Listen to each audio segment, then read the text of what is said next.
Hello and welcome back. Sean here, Mountains Garage. On a gray Tuesday afternoon, it's cold and it's spitting snow. Winter's coming. And it seems relevant with this video because this particular 4L80E demonstrates what happens when you apply road salt and liquid calcium to the roads for ice control and the effects it has on your vehicle. In this case, modern engines, for instance, this is behind an LS, they don't leak. If they do, it's rare. They're usually pretty dry to the point the bell housing's dry and turns white, flaky. It's decomposing right in front of you. It welds itself onto the dowel pins. And if people remember to take out the top bolt, sometimes they break the case just trying to pry it off the back of the engine. Now this one's broken in a different spot, halfway down the bell. I don't know what caused it. I don't know the circumstances. But it is the reason why my buddy gave me the transmission. He does a lot of LS swaps, etc. And I don't know where this came from, but they decided not to use it. I believe they thought it was a working transmission, but the truth was revealed when I pulled the pan and then took the transmission apart. In the bottom of the pan was a sea of black material, clutch material, and all the clutches are on their way to being smoked, especially the direct clutch. It's black, so not good.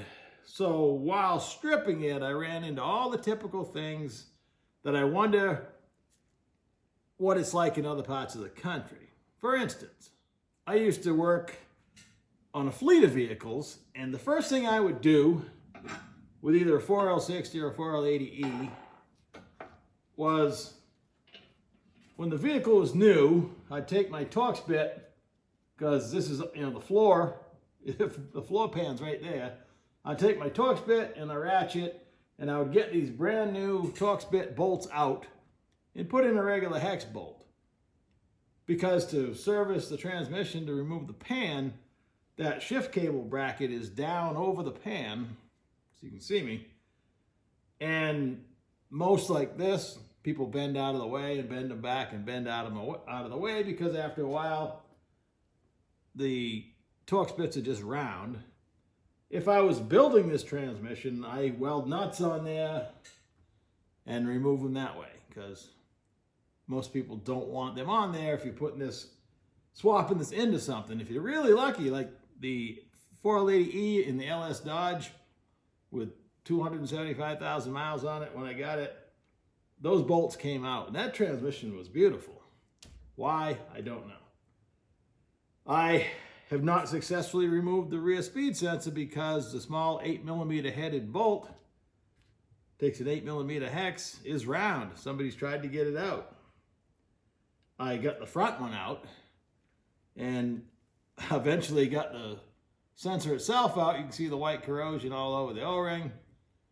I don't reuse these. These are cheap and often come with the bracket. So other than maybe saving the harness connector, that probably goes right in the trash.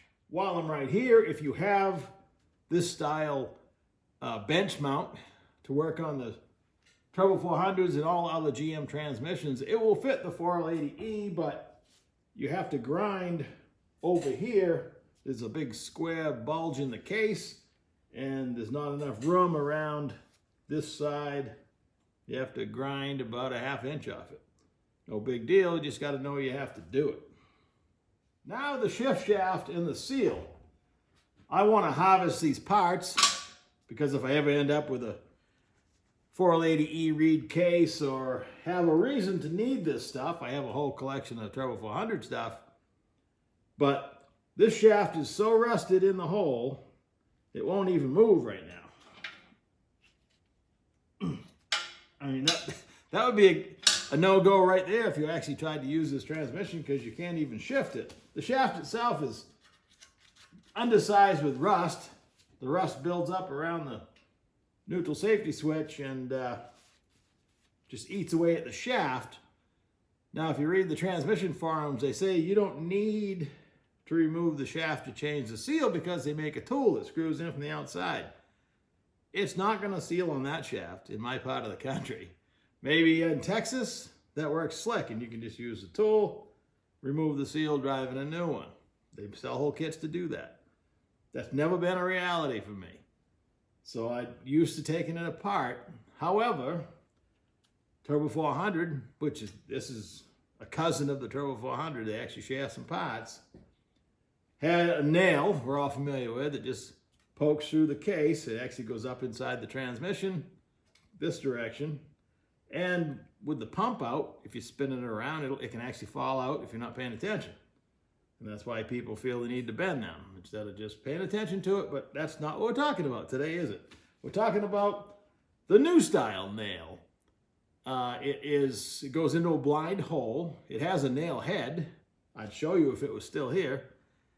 And it has flutes on it, or it looks like a lawn dot, and it drives into the hole.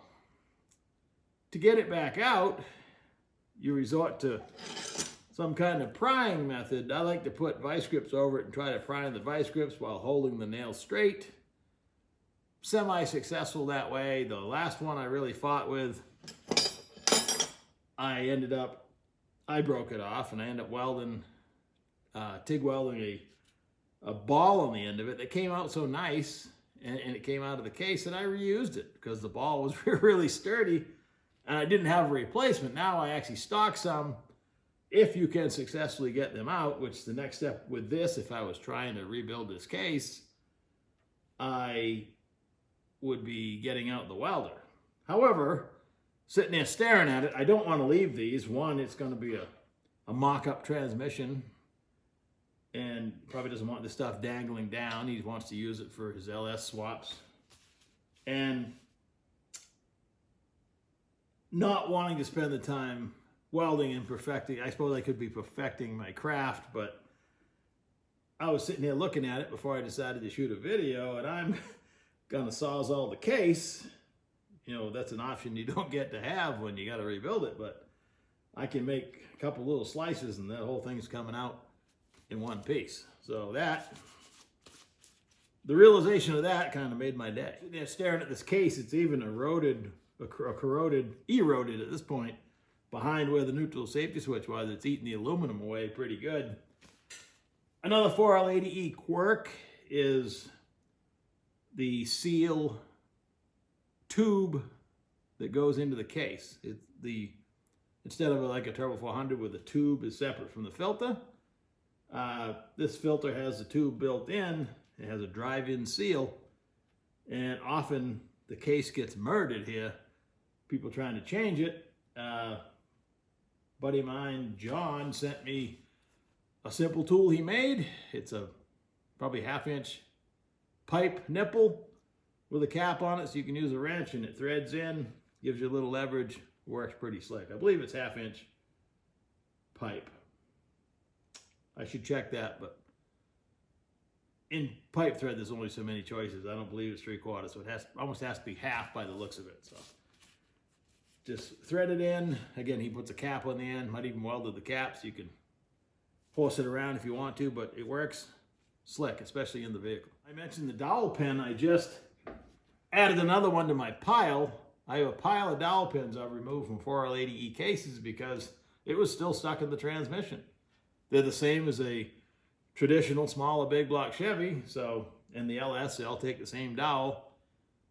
It's identical in every way that I can see, so I saved them, and when I was mocking up the Willys the other day, putting that small block in there to mock it up, that block was missing the dowel pin right over the pile. Super handy. So I guess in that case, the corrosion worked toward the win. The ID tag on the passenger side rear of the transmission identifies this as a 2005 transmission, and it's a really decent core despite the fact the clutches are all burnt. It has the 34 element Sprague direct drum. It has the actual slip yoke style non-O-ring output shaft, and the tail housing actually has a boot for the slip yoke. A slip yoke 480E is kind of rare. I believe they're in vans, express vans.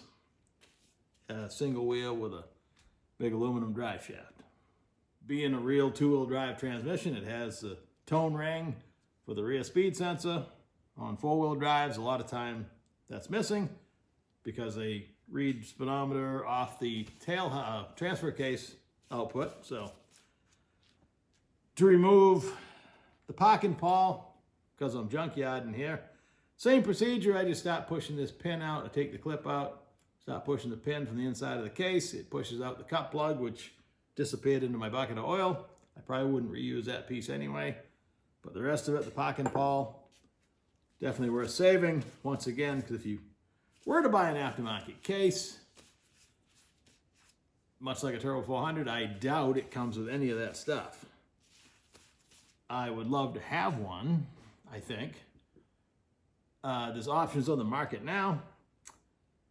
Because of the way the pump is made on 480E, there's 3 square blocks and a bulge in the casting, so it's not smooth and round like a TH350 or 400 or Power Glide. You can bolt the aftermarket bell housing on after you cut off the bell housing.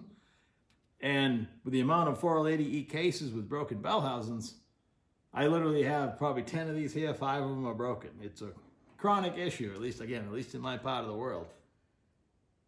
There is a company now, I don't even want to quote it, FI Power maybe. I just was looking at SEMA coverage, and you can see him, and the 480E guy, I believe, is a dealer for him. They make an aftermarket bell housing, and he's one of the guys that will sell you a modified pump, so you can buy the parts and actually put it together without having to do any machine work. So that's pretty slick. So if you have a good 480E and you're looking to just put an SFI bell housing on it, there's options out there now, which is great. And like a Turbo 400 or any other transmission, you're only halfway there as far as safety goes. You still need to cover the body of the transmission because that's the same direct drum and the same reasons why it wants to explode. So if you're making any power and you don't have an SFI case, you need a bell housing. That's to cover your flex plate and the torque converter. And the shield is to cover the rotating parts in the transmission. I hate to repeat it all the time, but the word's just not getting out there. You see it over and over again. So now I'm going to take all the internals of a complete transmission. I'm going to put it in a tote, and I'm going to put it on one of the shelves in my new storage container. And it's a great gift.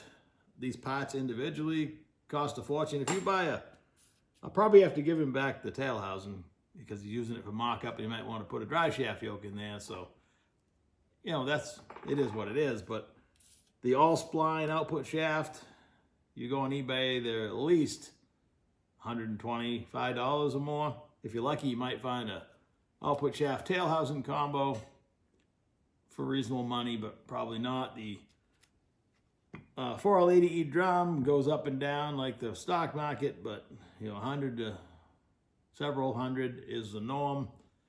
And the rest of the parts will be handy, if we're actually working on a 480E, which could be the case without a case. Yeah, whatever. Thanks for watching, and hope you're having a great week. And next time we'll do something different, I'm sure. Take it easy.